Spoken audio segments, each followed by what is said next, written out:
Sifat wudu Nabi Sallallahu Alaihi Wasallam. Ikhwatul iman. Yang pertama, niat dan baca basmalah. Jika seorang muslim akan berwudu, maka hendaklah ia niat dengan hatinya, kemudian membaca bismillah dengan nama Allah.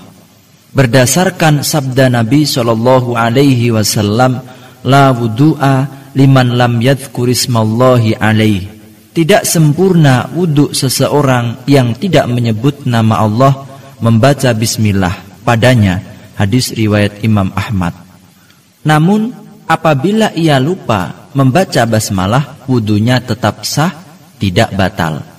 Kemudian ikhwatul iman, membasuh telapak tangan. Kemudian disunnahkan membasuh telapak tangannya 3 kali sebelum memulai wudu, sambil menyelat-nyelat jari jemarinya. Berkumur-kumur. Kemudian berkumur-kumur, yakni memutar-mutar air di dalam mulut kemudian mengeluarkannya. Kemudian istinsyak dan istinsyar. Kemudian istinsak, yakni menghirup air ke hidung dengan nafasnya, lalu mengeluarkannya kembali. Hiruplah air dari tangan kanan, lalu keluarkan dengan memegang hidung dengan tangan kiri. Menyatukan, menggabung antara berkumur dan menghirup air ke hidung dengan satu telapak tangan kanan. Muttafaq alaih. Disunahkan untuk istinsyak dengan kuat, kecuali jika sedang berpuasa, karena dikhawatirkan air akan masuk ke perutnya. Nabi SAW bersabda, wabaligh fil istinsyak illa antakuna sha'iman. Lakukanlah dengan kuat dalam istinsyak kecuali jika engkau sedang berpuasa. Hadis riwayat Abu Dawud. Membasuh wajah. Kemudian membasuh wajah ikhwatul iman. Adapun batasan wajah adalah panjangnya mulai dari awal tempat tumbuh rambut kepala hingga dagu di mana jenggot terurai. Lebarnya dari telinga yang satu hingga ke telinga lainnya.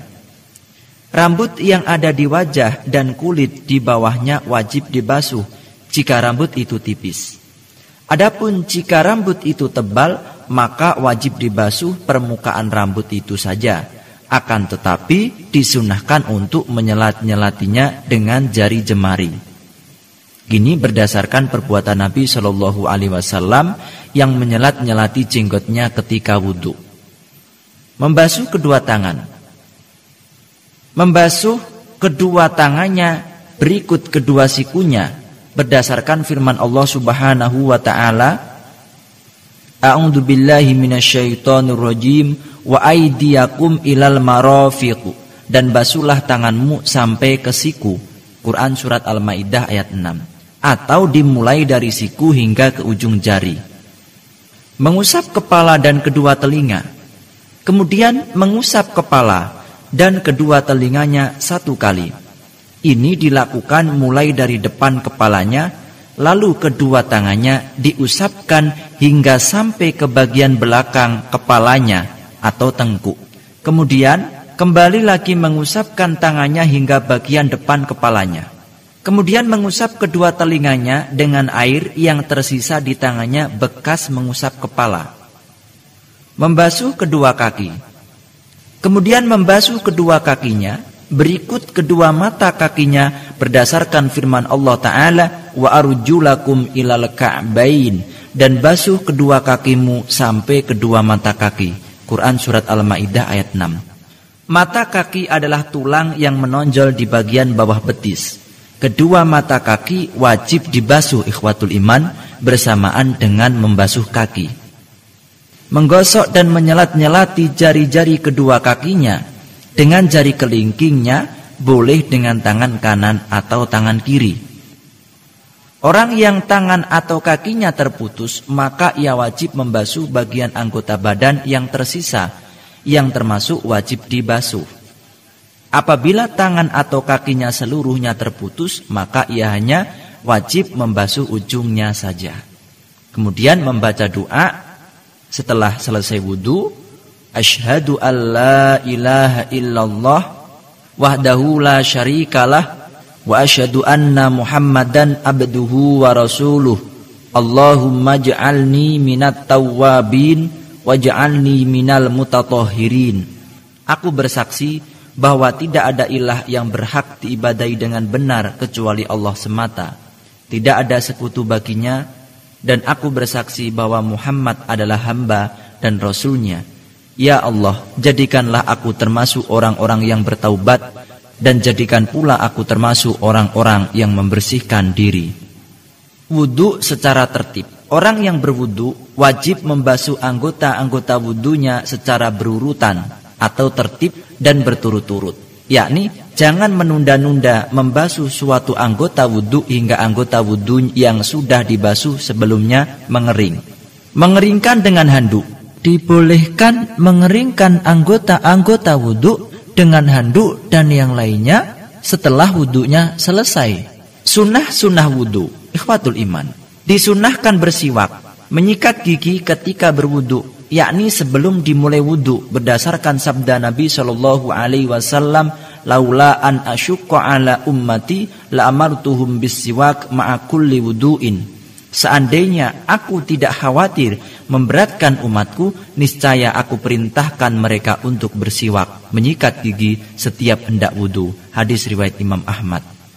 Disunahkan kepada seorang muslim untuk membasuh kedua telapak tangan 3 kali sebelum di awal melakukan wudu, sebagaimana telah diterangkan. Kecuali apabila ia baru bangun dari tidur, maka ia diwajibkan membasuh kedua telapak tangannya 3 kali sebelum wudu, karena terkadang di tangannya ada kotoran atau najis, sedangkan ia tidak menyadarinya. Hal ini berdasarkan sabda Nabi SAW, idza stayqadha ahadukum min naumih fala yaghmis yadahu fil ina hatta yaghsilaha thalathan fa innahu la yadri aina batat yaduhu.